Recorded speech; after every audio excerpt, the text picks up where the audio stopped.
My name is Emma, I'm 32, and my own mother told me I wasn't welcome at my little sister's wedding. Before I tell you how that led to an explosive family intervention and 32 missed calls in one night, let me know where you're watching from in the comments. It's always cool to see how far these stories travel. The silence in my apartment after that phone call, it was deafening. It felt like the end of everything. How did it even get to this point? For as long as I can remember, my family had roles. My little sister, Sophia, was the golden child, the artist. My parents, Victoria and Robert, were her biggest fans. And I was the responsible one. The problem solver. The financial safety net. I remember when I was 16, I'd saved up almost $500 from my part-time job at the diner for the senior class trip. It was all I could think about. Then one day, Sophia, who was 13, came home with a brochure for a prestigious summer art camp. Her eyes were shining, but she tossed it on the counter. "It's way too expensive," she sighed.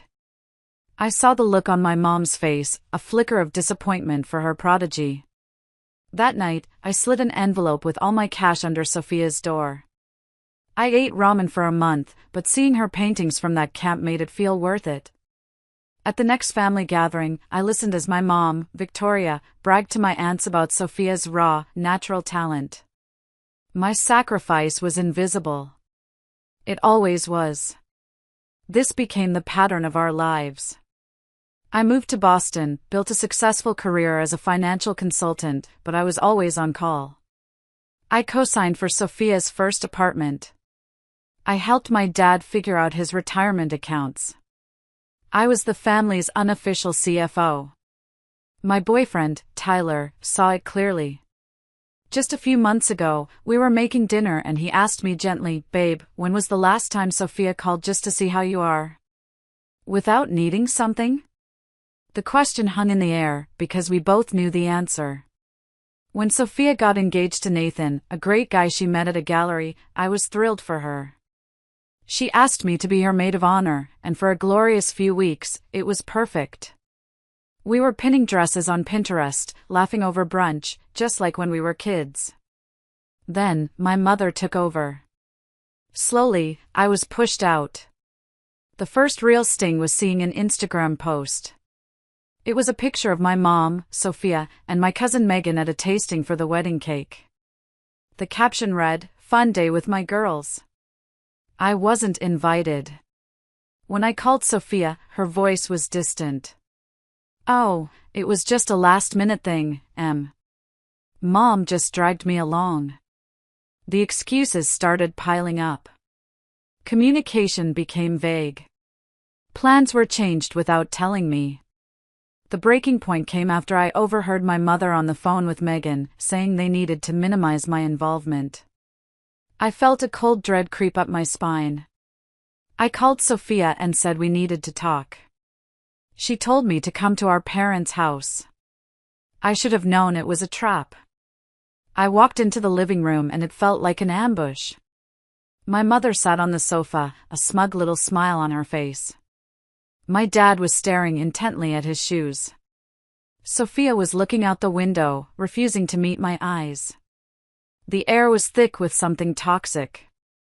Victoria didn't waste any time. "Emma," she began, her voice dripping with false sweetness, "we've all agreed. It's just better if you're not at the wedding." I stared at her, confused.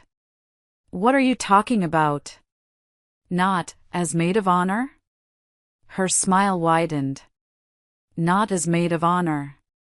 Not as a bridesmaid. Not even as a guest. You cause too much drama. It's Sophia's special day." I looked at my sister. "Sophia?" I whispered. She just shrugged, still staring out the window. I looked at my dad, who looked like he'd rather be anywhere else on earth. I looked back at my mother, the architect of this entire nightmare. I didn't cry. I didn't scream. A strange, cold calm washed over me. I just nodded. "Okay," I said, my voice even. And I turned around and walked out. I got in my car and drove home in complete silence. I walked into my apartment, straight to my computer. My hands weren't even shaking. That $9,200 honeymoon fund I'd set up for them? I logged into my bank. Transfer. Confirm. The luxury flights to Bali I'd booked in my mother's name, using my travel points? Click. Cancel reservation. Confirm. The $2,800 I'd paid for the photographer's deposit? I sent him an email explaining the situation and asking for a partial refund if possible. With every click, it felt like I was severing a rope that had been around my neck for 30 years. Then, after the last email was sent, the adrenaline wore off. And the pain hit me like a physical blow. I buried my face in my hands and for the first time that night, I let myself sob. The deep, ugly cries of someone whose heart had just been shattered by the people who were supposed to love her most. My boyfriend Tyler found me like that. He didn't say anything. He just wrapped his arms around me and let me fall apart. Meanwhile, miles away, my mother's phone buzzed with an email notification, flight cancellation notice. As I later found out, her smug satisfaction turned to pure fury. The calls started coming in. One after another. I ignored them all. The real bombshell landed at 3:42 a.m. My phone lit up with a text from a number I didn't recognize. It was Sophia. "Emma, I'm so sorry. Mom lied to us both. She's been showing me fake texts from you. We need to talk. Just us." It turned out, the final straw for Sophia wasn't the money. It was what my mother said right after I left their house. With a triumphant smile, Victoria had turned to her and said, "See? I told you she'd make it all about herself. Now we can give Megan the maid of honor spot she deserves." The casual cruelty of it, the blatant replacement, it finally broke the spell my mother had on her.